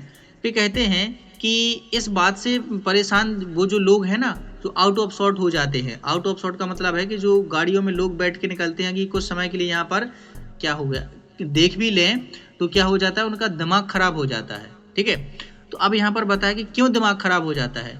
क्योंकि जब उन्होंने क्या किया है कि जो आर्टलेस पेंटिंग है, यानी कि वो जो कुछ बेचने के लिए वहाँ पर रखे हुए हैं, तो उन्होंने वहाँ पर ऐसा पोस्टर टाइप का लगाया होगा, तो बहुत ही बेकार सा वो आर्टलेस पेंट है, यानी बेकार तरीके से उसकी पेंटिंग की गई है। जो कि पीछे के जो दृश्य है, माउंटेन जो पर्वत पीछे की तरफ दिख रहे हैं, जो लैंडस्केप, जो जमीन सुंदरता दिखाई दे रही है, वो इस पेंटिंग से ढक गई है। इसलिए उनका दिमाग खराब हो जाता है कि यार इस पेंटिंग के पीछे देखो कितने अच्छे सुंदर सीन दिख रहा है, उसने यहाँ पर ये पेंटिंग लगा दी। इससे उनका दिमाग खराब हो जाते हैं। और उन्होंने साइन बोर्ड भी लगाए हुए हैं यहाँ पर, जो कि गलत तरीके से लगे हुए हैं। N10 यानी कि नॉर्थ दिशा को साउथ में दिखाया गया और साउथ को नॉर्थ में दिखाया गया है। और ये उन्होंने क्यों लगाए हैं board? To offered wild berries, यानी कि जो जंगल वाले बेरीज हैं, जैसे कि जामुन हो गए, बेर हो गए, इन सबको बेचने के लिए, जो कि लकड़ी के क्वार्ट्स में यहाँ पर रखे हुए हैं, इनको बेचने के लिए उन्होंने पेंटिंग यहाँ पर की है कि भाई ये सामान यहाँ पर मिलता है। तो और क्या क्या रखा है यहाँ पर? और crooked necked golden squash with silver warts, और गोल्डन कलर का यहाँ पर स्क्वैश भी एक प्रकार की सब्जी होती है, जो कि आप चित्र में देख सकते हैं। ये भी यहाँ पर बेचने के लिए रखी गई है। जिस जो गोल्डन कलर की है उसके ऊपर सिल्वर छोटे छोटे बर्ड्स निकले हुए हैं। ठीक है, अब आगे यहाँ पर लिखा है और beauty rest in beautiful mountain scene. और इसके अलावा यदि आप लोग वहाँ पर रुकते हैं, सब्जी लेते हैं, तो उसके पीछे जो ब्यूटी है, यानी कि जो पर्वतों की जो माउंटेन सीन है, वो भी यहाँ पर आप लोगों को मिलेगी, जो कि एकदम से आरामदायक क्या है, सीन है। ठीक है, अब इसके आगे हम लोग थोड़ा पढ़ते हैं और क्या लिखा है? You have the money. अब यहाँ पर देखिए, यहाँ से पोइट हैं, वो किसको कह रहे हैं? सीधा सीधा जो लोग हैं, उन जो गाड़ियों में बैठ कर के लोग जा रहे हैं, उनसे कह रहे हैं कि you have the money but if you want to be mean why keep your money this crossly and go along. तो पोएट है यहाँ पर एकदम से गुस्सा होकर के कह रहे हैं उन लोगों से जो गाड़ियों में गुजर रहे हैं कि तुम्हारे पास में पैसा है, तुम्हारे पास में मनी है, ठीक है, लेकिन तुम इतने मतलबी हो, इतने कंजूस हो कि इनसे कुछ खरीद नहीं रखे हो। तो वो बहुत ही गुस्सा में कहते हैं, दिस क्रॉसली का मतलब गुस्से में कहते हैं, तो तुम्हारा क्या मतलब है पैसे रखने का, ठीक है, और पैसे रख करके क्यों तुम यहाँ से चले जाते हो। ठीक है, अब आगे लिखा है यहाँ पर the hurt to the scenery wouldn't be my complaint so much as the trusting sorrow of what is unseen here far from the city we make our roadside stand। तो अब यहाँ पर पोएट कहते हैं कि मुझे यहाँ पर जो सीनरी है वो खराब हो गई है, यानी कि जो प्राकृतिक सौंदर्य इन्होंने पेंटिंग लगा दी है बेकार तरीके से, तो उससे जो सीनरी खराब हो गई है, मुझे उससे कोई दिक्कत नहीं है। दिक्कत मुझे इस बात से है कि जो लोगों का जो छुपा हुआ दर्द है ना, तो ट्रस्टिंग जो सोरो है ना, जो कि कहा नहीं गया है, ठीक है, उससे मुझे दिक्कत है कि ये लोग कह भी नहीं पाते हैं कि मेरे साथ में क्या इतना दुख दर्द है कि हम लोग इस तरीके से दुकान सजाए हुए हैं लेकिन कोई भी कुछ ले नहीं रहा है। और यहाँ शहर से दूर हम लोग अपनी रोड साइड स्टैंड लगाते हैं और कोई कुछ ले नहीं रहा है। तो यही पोएट का सबसे बड़ा दुख है।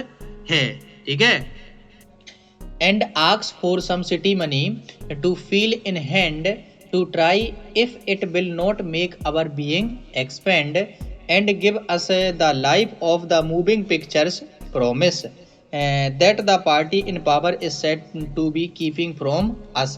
तो यहाँ पर देखिए क्या कहा गया है कि उनको वे कुछ सम सिटी मनी चाहते हैं। तो यहाँ पर देखिए तुलना की गई है, सिटी मनी का मतलब है कि शहर का पैसा, और नीचे मिलेगा कंट्री मनी जिसका मतलब होता है गांव वालों का पैसा। तो उनके बीच की तुलना यहाँ पर की गई है। तो यहाँ पर जो गरीब लोग हैं जो रोड साइड स्टैंड खोले हुए हैं, वे चाहते हैं कि हमें कुछ सिटी मनी मिल जाए, शहर का पैसा मिल जाए, जिसको हम अपने हाथों में फील कर पाएँ, ठीक है, और इससे उनका क्या हो जाए, वो ये देखना चाहते हैं कि उनका जो जीवन है वो इससे एक्सपेंड होता है कि नहीं होता है, यानी कि उनका जीवन सुधरता है कि नहीं सुधरता है। और वो देखना चाहते हैं कि उनको एक ऐसी ज़िंदगी मिलती है कि नहीं जो कि मूविंग पिक्चर्स में यानी कि जो टीवियों में जो सिनेमा घरों में जो दिखाई जाती है वो मिलती है कि नहीं। ठीक है, वो ये चाहते हैं। और that the party in power is said to be keeping from us, और वो ये भी चाहते हैं कि जो सरकार है ना, सरकार ने उनसे ये चीज़ है वो छुपा करके रखी है। छुपा करके रखी है कहने का मतलब है कि जो शहर वाले लोगों की ज़िंदगी है वो गांव वाले लोगों से थोड़ी अलग होती है। तो जो गांव के गरीब लोग हैं जो कि इस पोएम में ये सोच रहे हैं कि क्या हमारा जीवन सिटी के पैसों से इन शहर वाले लोगों के जैसा हो जाएगा, और ये तो सरकार ने हम लोगों से छुपा करके रखा ही हुआ है। ठीक है, ऐसी उनकी शिकायत है, इसलिए वो सम सिटी मनी चाहते हैं। अब आगे क्या है इस पैराग्राफ को जरा आप लोग ध्यान से समझिएगा, बहुत ही बढ़िया यहाँ पर ये पैराग्राफ है। अरे भाई अच्छा सा कलर आ जाए, चलो ये ले लेता हूँ। हाँ देखिए तो क्या लिखा है, It is in the news that all these pitiful kin are to be brought out and mercifully gathered in to live in the village next to theatre and the store, where they won't have to think for themselves anymore। तो यहाँ पर देखिए क्या कहा गया है कि ऐसा न्यूज में है, ऐसा न्यूज़पेपर अखबारों में रेडियो पर ऐसा सुनाई दे रहा है कि जो गरीब लोग हैं उनको खरीद करके, यानी कि जो गरीब लोग हैं उनकी ज़मीन को खरीद करके बहुत ही अच्छे तरीके से उनको ऐसी जगह पर बसाया जाएगा, ऐसे गांव में बसा जाएगा जहां पर थिएटर पास में होंगे, जहां पर बड़ी बड़ी दुकानें यहाँ पर पास में होंगी। इससे क्या होगा, इससे ये होगा कि वे अपने बारे में बिल्कुल भी नहीं सोचेंगे। ठीक है, अपने बारे में एकदम से नहीं उनको सोचना पड़ेगा, क्योंकि सब कुछ ख्याल उनका वो सरकार ही रखेगी जो इनको यहाँ से वहाँ पर शिफ्ट कर देगी। ठीक है, अब आगे क्या लिखा है, while greedy good doers beneficent beast of prey. तो ग्रीडी गुड डूअर्स, तो ग्रीडी गुड यहाँ पर कौन सा पोएटिक डिवाइस है ये आप लोगों को बताना है। ठीक है, वाइल ग्रीडी गुड डूअर्स, यहाँ पर जो ग्रीडी गुड डूअर्स का मतलब होता है जबकि जो अच्छे लोग हैं जो लालच भरे काम करते हैं, यानी कि दिखने के लिए तो वो अच्छे लोग हैं लेकिन काम करते हैं हमेशा लालच भरे, यानी कि अपने फायदे के लिए काम करते हैं। तो जो ऐसे लोग हैं वो क्या करेंगे, वो इनको क्या करेंगे, अपने जो लालची लोग हैं वो इनकी मदद करेंगे और इनके जीवन में दखल देंगे, और क्या करेंगे, इनको इनकी ज़बरदस्ती यहाँ से मदद करेंगे, इनको यहाँ से हटाएंगे अपने फ़ायदे के लिए। ठीक है, अपने फ़ायदे के लिए ऐसा करेंगे। Swarm over their lives enforcing benefit that are calculated to soothe them out of their bits. और यहाँ पर देखिए क्या होगा, ऐसी मदद जो कि उन्हें सोचने की क्षमता से एकदम से दूर कर दे, यानी कि जो ऐसी मदद करेंगे कि लोग हैं एकदम से सोच ही नहीं पाएँ। ठीक है, क्या नहीं कर पाएँ कि मेरे लिए अच्छा क्या है बुरा क्या है, एकदम से सोच नहीं पाएँ, क्योंकि इन्हें ये बहुत ज़्यादा क्या देंगे, हेल्प करेंगे, मदद करेंगे इनकी, ताकि ये लोग सोचना ही भूल जाएं, ये सोचने की क्षमता ही यहाँ पर खो दें। ठीक है, and by teaching them how to sleep they will sleep all day and destroy their sleeping at night and ancient bay, the ancient bay. तो यहाँ पर देखिए, तो यहाँ पर कभी कह रहे हैं कि जैसे जो शहर वाले लोग हैं ना वो क्या करते हैं, बढ़िया दिन में सोते हैं और रात में बढ़िया क्या करते हैं, काम करते हैं। तो ऐसा ही ये जो लालची लोग हैं वो इनको भी सिखा देंगे कि यार भाई तुम लोग दिन में सो, बढ़िया हम तो तुम्हें दे रहे हैं भाई, खाना देंगे कपड़ा देंगे। ठीक है, और फिर इनको दिन में बढ़िया सुलाएंगे और रात में फिर इनकी नींद क्या हो जाएगी, डिस्ट्रॉय हो जाएगी, क्योंकि जब दिन में सो लेंगे तो रात को इनकी नींद खराब हो जाएगी, जैसा कि ये पहले सोते आ रहे हैं। पहले सोते मतलब गांव वाले लोग क्या करते हैं, बढ़िया दिन भर अच्छा काम करते, रात में सो जाते हैं। लेकिन यहाँ पर जब इनको शिफ्ट कर दिया जाएगा ना तो फिर इनकी नींद है वो एकदम से बेकार हो जाएगी। ठीक है, और ये क्यों कर रहे हैं, अपने फायदे के लिए, ताकि ये लोग कुछ सोच ही ना पाए, इनकी सोचने की क्षमता खत्म हो जाए और ये जैसा चाहे इन लोगों से काम करवा लें। करवाने का मतलब है कि जिसको चाहे उसको वोट दे दें अपने मन से। ठीक है, जब सरकार इनको सब कुछ फायदा देगी तो फिर अपने जो भी सरकार कहेगी वो ये करेंगे, क्योंकि ये सोच ही नहीं पाएंगे कि मेरे लिए अच्छा क्या है बुरा क्या है। ठीक है, तो यहाँ पर इन पोएम में क्या लिखा है, बहुत ही डीप मीनिंग है। तो उनको मेंटली यहाँ पर लोगों को कमज़ोर बनाया जा रहा है, जिसका फ़ायदा यहाँ पर किसको होगा, जो पार्टी पावर में है उसको होगा। ठीक है, अब आगे यहाँ पर देखिए क्या है, तो आगे लिखा है, अब पोएट बोलते हैं, sometimes I feel myself I can hardly bear the thought of so much childish longing in vain. तो तो यहाँ पर कवि कहते हैं कि कभी कभी ये मुझे देख करके ना बहुत ही दुख होता है, मैं सहन नहीं कर पाता हूँ कि जो उनकी जो चाइल्डिश लॉन्गिंग है, जो गांव वालों की जो यानी कि जो सड़क के किनारे जो रोड साइड स्टैंड लगाए हैं, उनकी जो चाइल्डिश लॉन्गिंग है, चाइल्डिश लॉन्गिंग का मतलब उनकी जो बचपनी इच्छाएं हैं कि कोई आएगा मेरी सब्जी खरीदेगा, फिर मुझे शहर के पैसे मिलेंगे, फिर मेरा शहर के लोगों के जैसा अच्छा जीवन हो जाएगा, ये उनकी जो बचपनी इच्छाएं वो बेन यानी कि बेकार जा रही हैं, बर्बाद जा रही हैं, कोई मतलब नहीं है उनका, बेकार जा रही हैं पूरी। ठीक है। The sadness that lurks near the open window there the waits all day in almost open prayer for the squall of breaks the sound of stopping car। ठीक है। तो यहाँ पर देखिए क्या कहा गया है कि ऐसा दुख जो खिड़की के पास में छुपा रहता है और पूरे दिन भर यह वेट करते रहता है, इंतजार करते रहता है, खुली ही पूरे दिन इंतजार करता रहता है कि कोई गाड़ी का ब्रेक तो लगे और किसी गाड़ी के रुकने की आवाज़ तो आए। लेकिन भाई साहब यहाँ से हजारों सेल्फिश स्वार्थी कार निकलती हैं, लेकिन कोई भी कार यहाँ पर नहीं रुकती है। सेल्फिश कार का मतलब है कि जो गाड़ी में बैठे हुए लोग हैं ना वो बहुत स्वार्थी हैं। ठीक है, क्योंकि कार तो कभी सेल्फिश हो नहीं सकती है। अब आगे है just one to inquire what a farmer's price are. इसलिए भी कोई गाड़ी नहीं रुकती है कि जो किसान यहाँ पर जो सामान रखे हुए हैं कम से कम उसको पूछ तो लें कि भाई साहब ये कितने की दी। तो सोचो कि उस व्यक्ति की क्या उसके दिल पर बीत रही होगी बात कि कोई भाई ये भी नहीं पूछता है। मैं दिन भर बैठा रहता हूँ कि यार इसका जो तुम ये सब्जी रखे हो इसका क्या कीमत है, ये भी नहीं पूछता है। इतनी बुरी स्थिति में है। ठीक है लोग। अब आगे क्या यहाँ पर लिखा हुआ है कि अब देखिए इसको मैं थोड़ा चेंज कर लेता हूँ और आपको ये समझाता हूँ। ठीक है। And one did stop but only for the plough up grass in using the yard to back and turn around. और अगर कोई एक कार यहाँ पर रुकती भी है, वन डेड स्टॉप, अगर एक कार यहाँ पर रुकती है इसलिए रुकती है ताकि वो उसको कहीं मुड़कर दूसरी तरफ जाना है और वो घास को कुचल दे, इसलिए बस रुकती है। घास को कुचल दे और मुड़ करके वापस चली जाए, इसलिए वो रुकती है। एंड अनदर टू आक्स bet where it was bound. और कुछ दूसरी कार है वो इसलिए रुकती है ताकि वो ये पूछ पाए कि ये रास्ता है वो कहाँ पर जाता है। ठीक है। अब देखिए रास्ते पूछ रहे हैं, मुड़ रहे हैं, लेकिन वो जो धरे हैं उसको कोई नहीं पूछ रहा है। आगे लिखा है, बस देखो होएगी अपनी पोएम। एंड अनदर, और तीसरी कार है वो इसलिए रुकती है कि गैलन ऑफ गैस है, यानी कि जो गाड़ी का फ्यूल होता है, पेट्रोल वगैरह डीजल वगैरह, क्या वो मिलेगा। ठीक है। अब यहाँ पर देखिए पोएट कुछ बोलते हैं, वो कहते हैं they didn't they had none didn't it see. Poet यहाँ पर बोलते हैं कि भाई साहब क्या तुम्हें ये चीज़ यहाँ पर दिख नहीं रही है। वे बड़े ही गुस्से में कहते हैं क्रॉसली कि यार तुम्हें दिख नहीं रहा है, तुम्हारी आंखें नहीं हैं कि देखो वो सब्जी रखे हैं उसको तो पूछते नहीं हो, बाकी ये फालतू के सवाल पूछ रहे हो उससे। तो यहाँ पर कवि हैं ऐसे कह रहे हैं। ठीक है। अब आगे अगला यहाँ पर क्या है देखिए, लास्ट ये बचा हुआ है। तो देखिए क्या लिखा है, नो इन कंट्री मनी। यहाँ पर देखिए वही कंट्री मनी, कंट्री मतलब गांव वालों का पैसा, यानी कि गरीब लोगों का पैसा। The country scale of gain the requisite lift of spirit has never been found. तो यहाँ पर क्या लिखा है, जो गांव की जो पैसे हैं, जो गांव की कमाई का पैसा है, वो उससे खुशी नहीं मिलती है। ठीक है, उससे कोई गेन नहीं होता है, हम लोग जल्दी बड़े नहीं बन पाते हैं, जो जीवन को बहुत ही ऊंचा उठा पाए ऐसा उससे नहीं हो पाता है। ठीक है। Also the voice of the country seems to complain, I can't help owning the great life it would be to put these people at one stroke out of their pain। तो यहाँ पर देखिए कभी बोलता है कि मुझे ऐसा लगता है कि इन लोगों को एक बार में मुझे दुख दर्द देने के दूर करने की एकदम से शक्ति मिल जाए।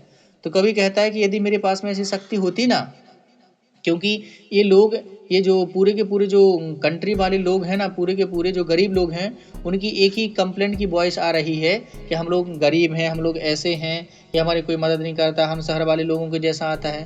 तो इन सब दुख दर्दों को पोएट है सुन करके वो बोलता है कि मैं अपने आप को रोक नहीं पा रहा हूँ कि मुझे कितनी खुशी मिलेगी, कितनी मुझे खुशी मिलेगी कि मैं ऐसा कर दूँ कि एक झटके में इन सब लोगों का दुख दर्द दूर कर दूँ, तो मुझे बहुत ही खुशी मिलेगी।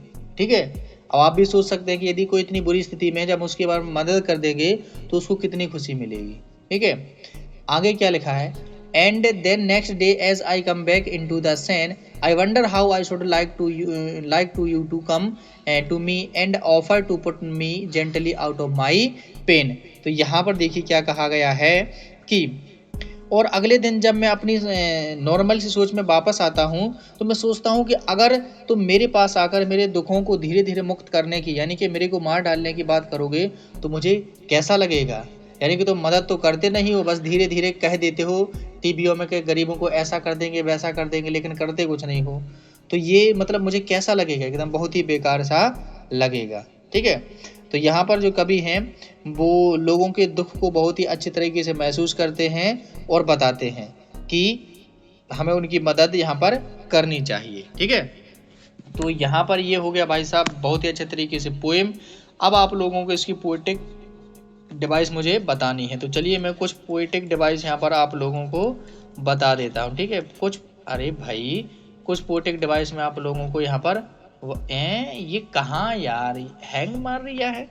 ठीक है, बच्चों के दिमाग से खेल लिया है। पोएटिक डिवाइस आप लोगों को यहाँ पर बतानी है। ठीक है, तो सबसे पहले यहाँ पर पोएटिक डिवाइस हो जाएगी क्या, यहाँ पर भाई साहब है इमेजिनरी। कवि ने यहाँ पर बहुत ही चीज़ों को इमेजिन किया है, बहुत ही चीज़ों को यहाँ पर क्या किया है, इमेजिन किया है।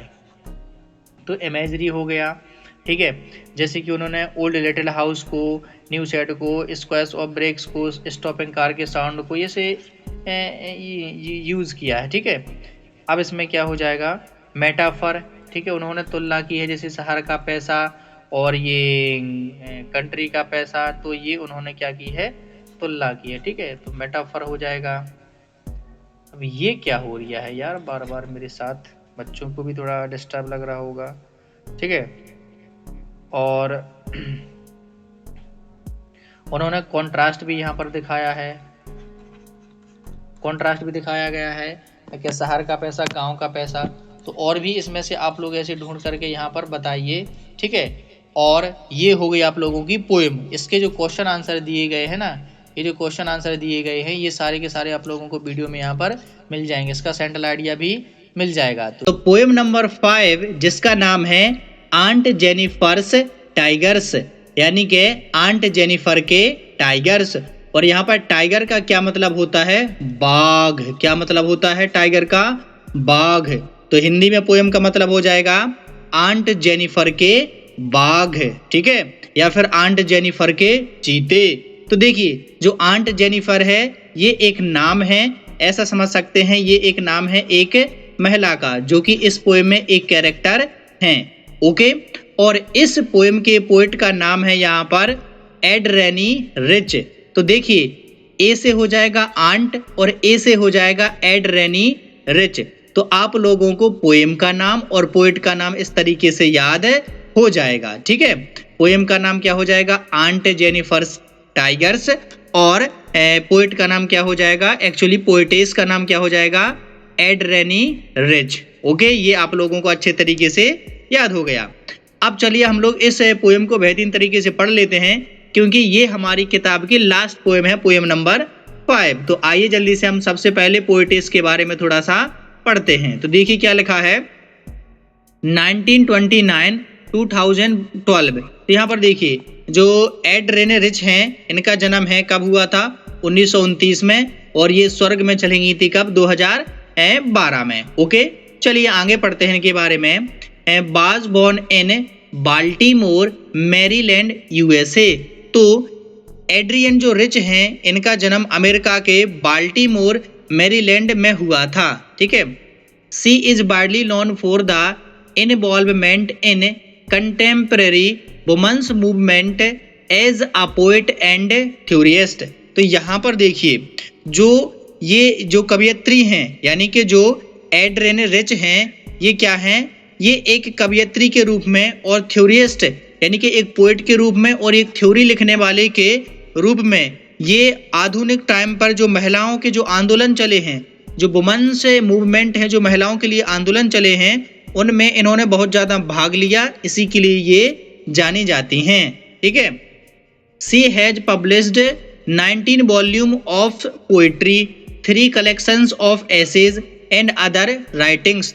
तो इन्होंने देखिए क्या क्या पब्लिश किया है, इन्होंने 19 यानी कि 19 कविताएं का संग्रह इन्होंने पब्लिश किया, 3 इन्होंने निबंध पब्लिश किए, और इन्होंने बहुत सारी और राइटिंग्स यानी बहुत सारी और रचनाएं भी पब्लिश की।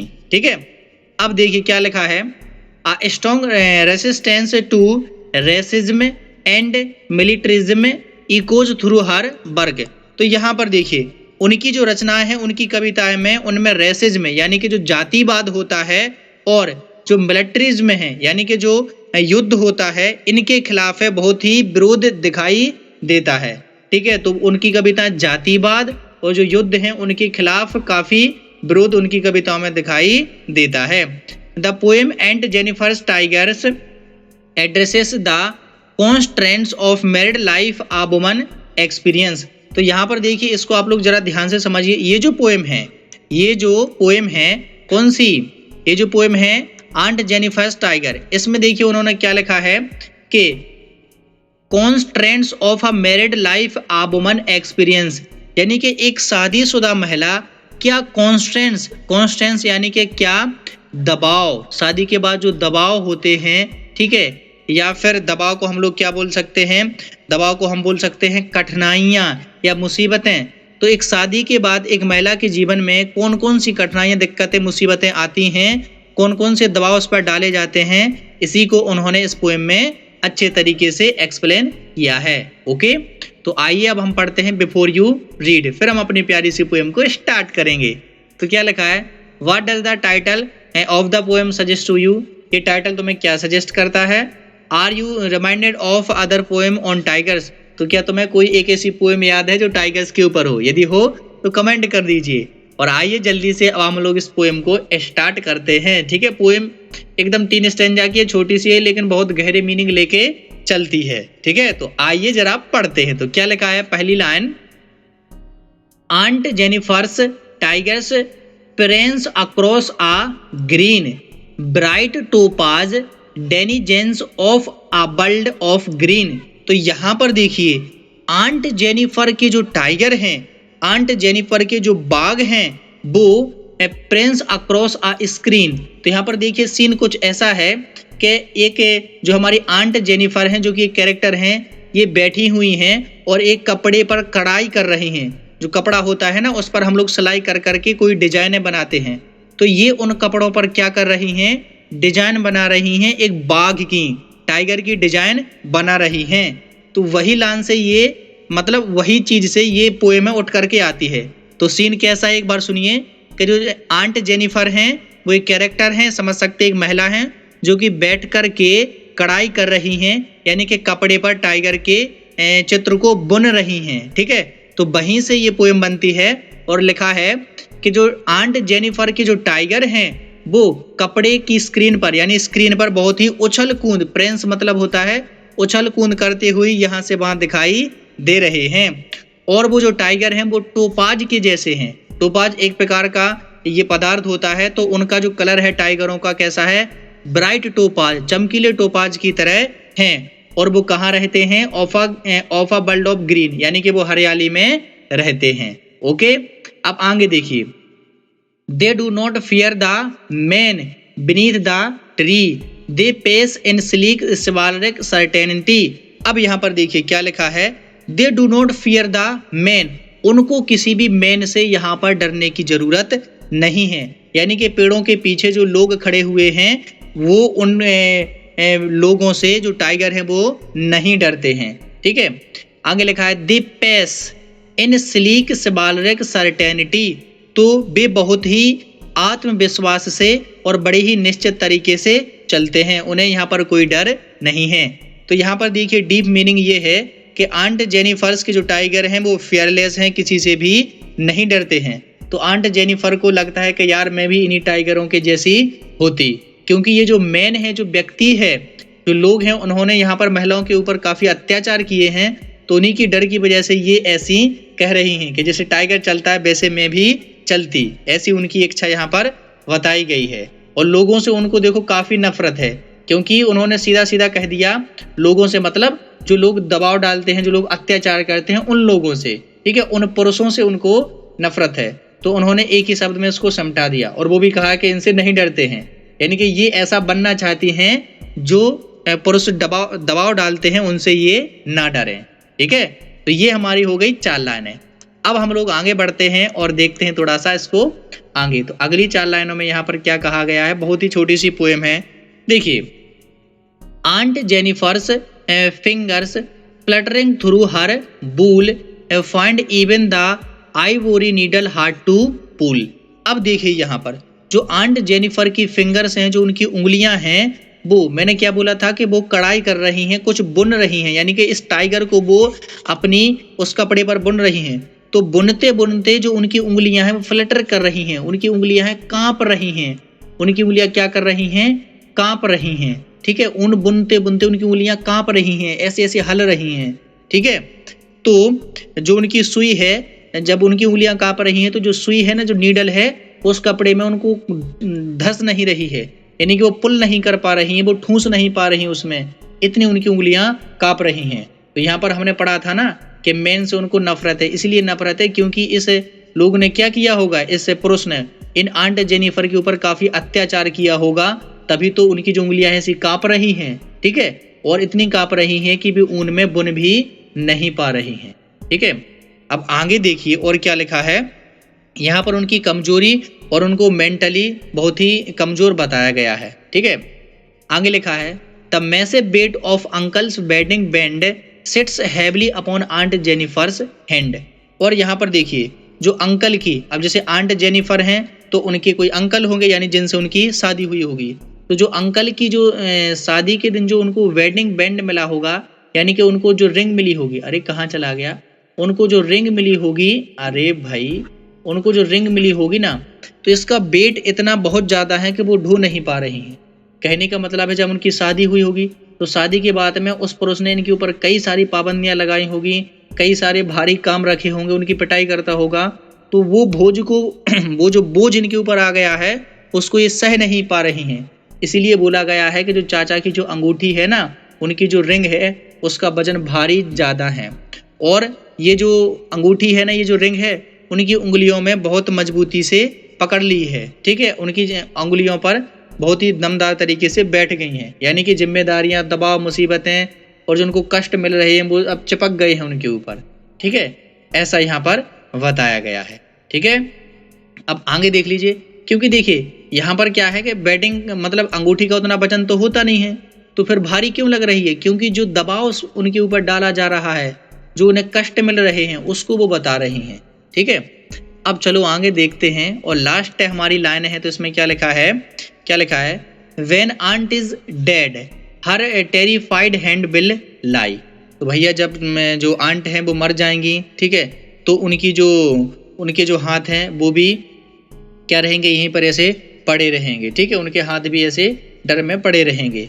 स्टिल रिंग्ड विथ ऑर्डेल्स सी बाज, अरे यार कहाँ चला गया, सी बाज मास्टर्ड बाई। और आंट हैं वो मर भी जाएंगी, लेकिन उनके जो डर से जो डर भरे जो हाथ है ना, वो उनकी डर में, कठिनाइयों में अभी भी गिरे रहेंगे, जिनसे वो बहुत ज़्यादा दबाई गई हैं। यानी कि आंटी मर भी जाएंगी, मरने के बाद भी उनका असर रहेगा, जो उन्होंने जीवन भर दुख दर्द सहे हैं, इतने दर्द में वो हैं, तो मरने के बाद भी उनके डर रहेगा, उनका असर रहेगा। ठीक है, अब लास्ट लाइन है, the tigers in the panel that she made will go prancing proud and unafraid. तो देखिए, लेकिन जो बाघ उन्होंने अपनी कढ़ाई पर बनाए हैं वो हमेशा उछलते कूदते रहेंगे, गर्व के साथ, बिना किसी से डरे हुए।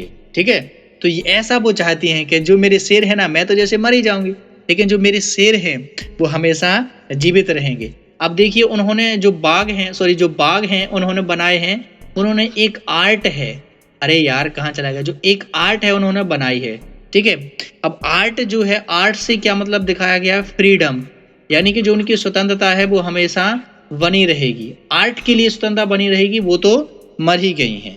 ठीक है, तो आंट है वो मर जाएंगी, लेकिन उनकी जो कला है, यानी कि जो उनके टाइगर हमेशा जिंदा रहेंगे, यानी कि जो फ्रीडम है, उनकी स्वतंत्रता है वो जिंदा रहेगी। ठीक है, अब यहाँ पर देखिए क्या है, इन लाइनों में अगर मान के चलो यहाँ पर ये पोएम फिनिश हो जाती, तो ऐसा पता चलता कि जो अंकल लोग हैं, जो चाचा लोग हैं, जो पुरुष हैं, वो महिलाओं पर दबाव डालेंगे, उनकी जीवन समाप्त कर देंगे। लेकिन अब यहाँ पर देखिए इस लाइन पर यह समाप्त हुआ है कि जो उनके टाइगर हैं वो हमेशा उछलते कूदते रहेंगे, गर्व के साथ, बिना डरे हुए। तो ये दिखाया गया है कि एक दिन ये पुरुषों का जो दबाव है वो बहुत ही कम हो जाएगा, एकदम से मिट जाएगा, और जो महिलाएं हैं वो भी अच्छे तरीके से रहने लगेंगी। ठीक है, तो ये थी भैया एकदम से पोएम। तो इस पोएम का देखिए डीप मीनिंग क्या है, जरा मैं आप लोगों को बता देता हूँ। तो पोएम हमारी यहाँ पर फिनिश हो गई। ओके, अब देखिए जरा यहाँ पर इस पोएम का डीप मीनिंग क्या है। डीप मीनिंग, ओके, ये अक्षर भाग जाते हैं, मेरा भी भाग गया। तो देखिए, अरे कहाँ चला गया। डीप मीनिंग, तो शादी जब महिला की हो जाती है तो उसको बहुत ज़्यादा दबाव हो जाता है। ऐसा कहाँ पर होता है, जहाँ पर पुरुष प्रधान समाज होता है, जहाँ पर पुरुषों की ज़्यादा चलती है, वहाँ पर महिलाओं के साथ में ऐसा होता है। और ऐसा समाज भी होता है जहाँ पर महिलाओं की चलती है, तो वहाँ पर पुरुषों के साथ में भी ऐसा होता है। डर में और कमजोरी में वो रहते हैं। लेकिन जो आर्ट है, जो कला है, उसमें आज़ादी यहाँ पर दिखाई गई है। ठीक है, अब चलिए यहाँ पर हम लोग कुछ पोएटिक डिवाइस के बारे में बात कर लेते हैं। किसके बारे में? पोएटिक डिवाइस के बारे में यहाँ पर बात हम लोग कर लेते हैं। तो देखिए पोएटिक डिवाइस हैं यहाँ पर कौन कौन सी हैं। तो सबसे पहले है भाई साहब सिंबोलिज्म। क्या है? सिंबोलिज्म। अरे यार आ जाओ, सिंबोलिज्म। तो यहाँ पर जो ये पता नहीं है, ये मेरा जो पीसी है वो क्यों ऐसा कर रहा है लोड की वजह से। तो सिंबोलिज्म यहाँ पर टाइगर को कैसे दिखाया गया है? आज़ादी से। ठीक है, टाइगर में क्या दिखाया गया है? आज़ादी। ठीक है, ठीक है, तो ये यहाँ पर सिंबोलिज्म हो गया कि टाइगर को आज़ाद दिखाया गया है। और आंट जेनिफर को क्या बताया गया है? एक दबी हुई महिला। तो ये सिंबोलिज्म हो जाएगा। ठीक है, और दूसरा यहाँ पर देखिए, दूसरा यहाँ पर हो जाएगा एलिट्रेशन। क्या हो जाएगा? एलिट्रेशन। एलिट्रेशन क्यों होगा? क्योंकि देखिए यहाँ पर एलिट्रेशन मतलब जब कोई शब्द बार बार यहाँ पर रिपीट हो। तो प्रिंसिंग प्राउड, तो यहाँ पर क्या हो जाएगा? एलिट्रेशन। और एक और था यहाँ पर ऊपर हमारा, क्या था भैया? हाँ, फिंगर्स फ्लैटरिंग, तो यहाँ पर भी एलिट्रेशन हो जाएगा। तो ये हमारा पोएटिक डिवाइस हो गया। अब बाकी के पोएटिक डिवाइस जैसे मैंने फर्स्ट पोएम में आप लोगों को ढूंढ कर बताए थे, वैसे आप लोग यहाँ पर सर्च करके मुझे बताइए। और ये क्वेश्चन आंसर आप लोगों को मेरे यहाँ पर एक वीडियो आ रही है, उसमें जल्द ही मिल जाएंगे। तो जल्द ही मैं मिलता हूँ आप लोगों को नेक्स्ट वीडियो में। तब तक के लिए पढ़ते रहिए, मस्त रहिए और खुश रहिए।